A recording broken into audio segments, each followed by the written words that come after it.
moçada! Hoje nós vamos trabalhar a força centrípeta, certo?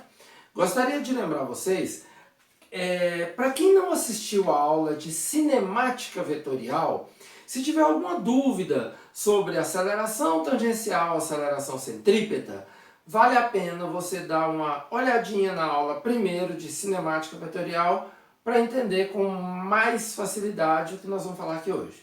Certinho? Então vamos lá.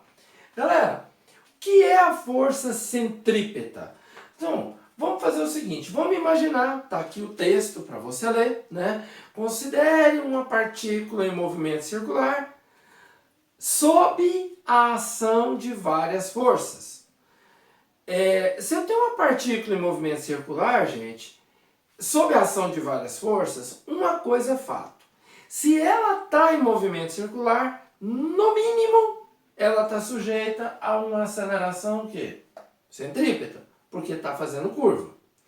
E aí, pela segunda lei de Newton, força resultante igual a MA, nós vamos poder fazer a seguinte análise. Então vamos aqui.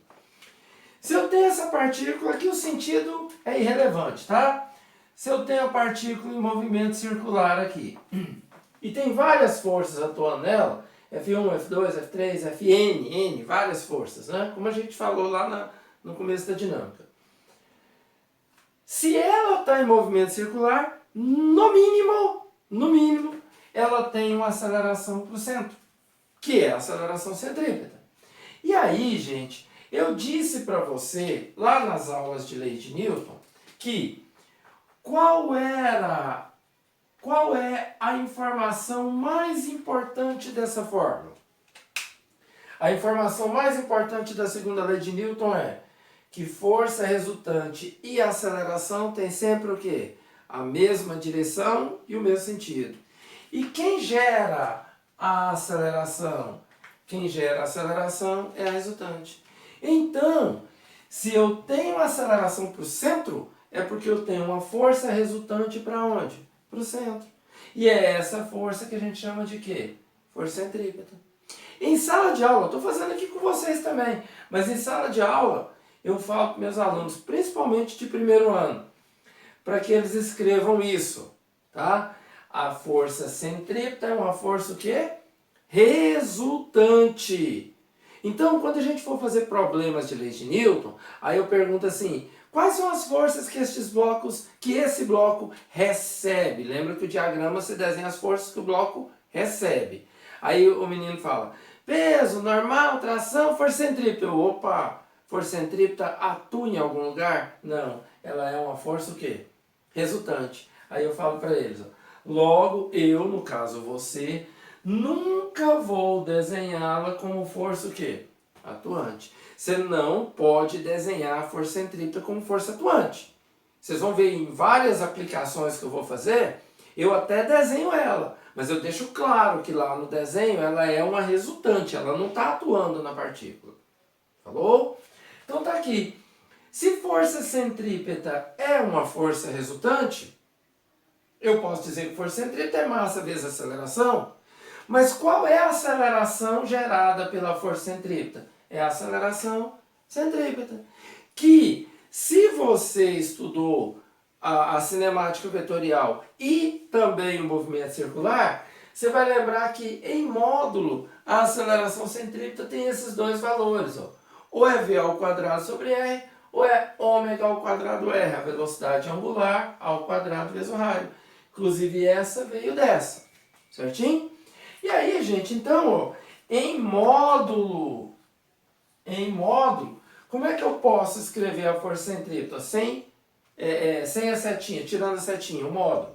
Força centrípeta é a massa vezes o módulo do ACP, que vai ser o quê? V ao quadrado sobre R, ou força centrípeta, massa vezes quem? Ômega ao quadrado R, tá bom? Agora, não esquece, força centrípeta é uma força o quê? Resultante. É uma força resultante. Beleza? E agora eu vou falar mais uma observação importante da força centrípeta. Só um segundo. Então, gente, uma observação muito importante que vai aparecer em alguns exercícios é isso aqui, ó.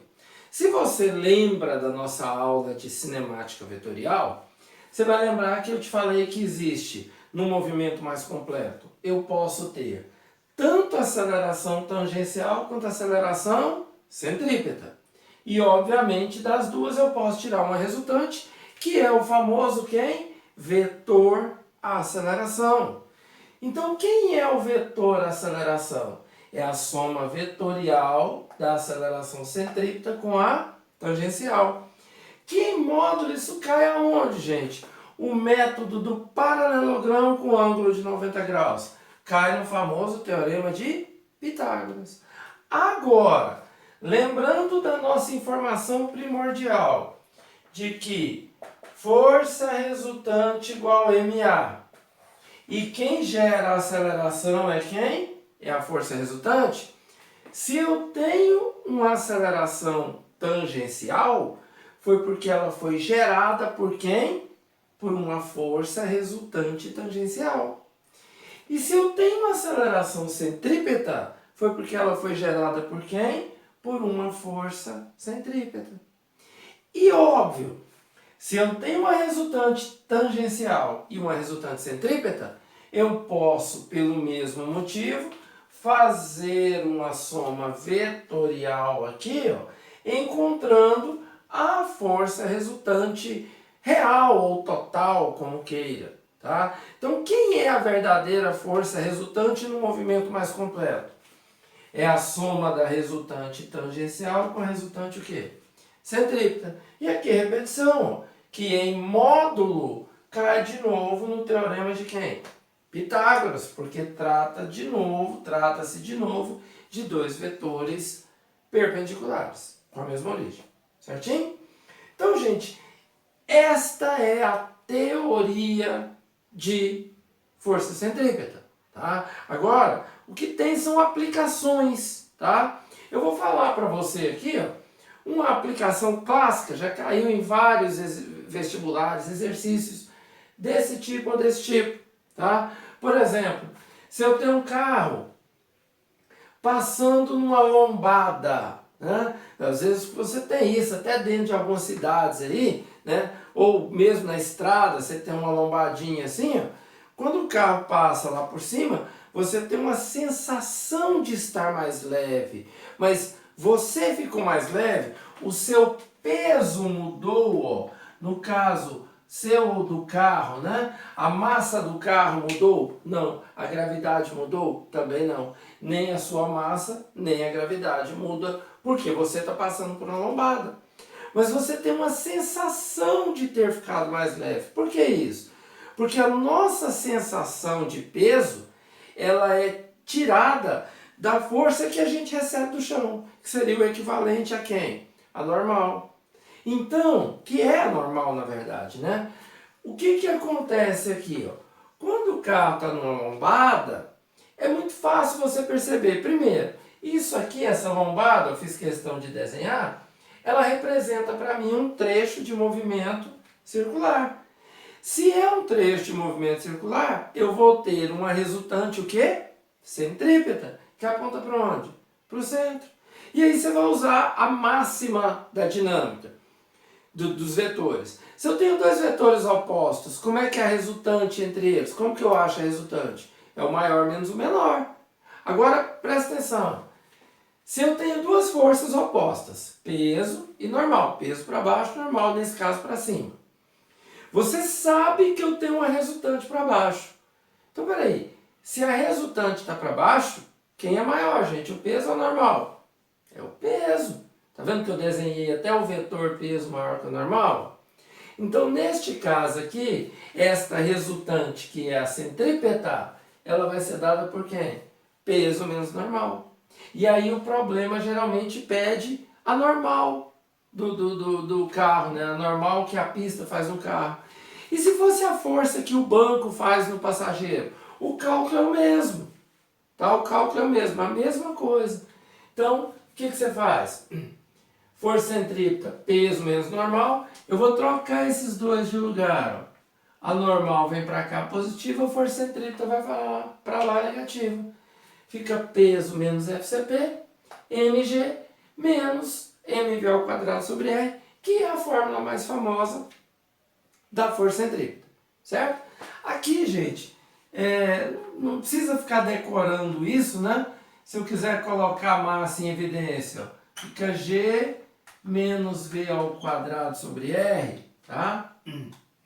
Mas eu não queria nem que você decorasse isso como fórmula. Eu queria muito que você aceitasse essa ideia e compreendesse essa ideia. E porque haverão muitos problemas aí de força centrípeta que você vai precisar de ter este raciocínio e não de ter uma fórmula pronta e decorada. Tá legal? O mesmo caso, né? O contrário desse, seria o carro passando numa depressão. Às vezes você está viajando e tem aquela passagem por terrenos desnivelados, né? Você tem uma descidona e uma subida grande logo em seguida, né? Então quando o carro passa lá por baixo, naquela parte mais de baixo, parece que você ficou mais pesado. Lembrando, você não mudou seu peso nem sua massa. O que muda é quem? É a normal. Porque se você olhar agora aqui, para onde também é um trecho de movimento circular, e para onde que está a resultante centrípeta do movimento circular? Para o centro, obviamente, né? Se a resultante está para o centro, então neste caso aqui na parte mais baixa, ó, a normal é o quê? Maior que o peso. Note que eu desenhei assim, ó. Se a normal é maior que o peso, então aqui a força centrípeta vai ser quem? Normal menos o peso. Como geralmente pedem o valor da normal, eu joguei o peso para o outro lado, fica normal igual a força centrípeta mais o peso, tá? Aí eu coloco a fórmula da centrípeta. Normalmente aqui nesse tipo de exercício, ele te pede a velocidade tangencial ou linear, né? Tem exercícios que você tem que usar a fórmula da força centrípeta com a angular, tá?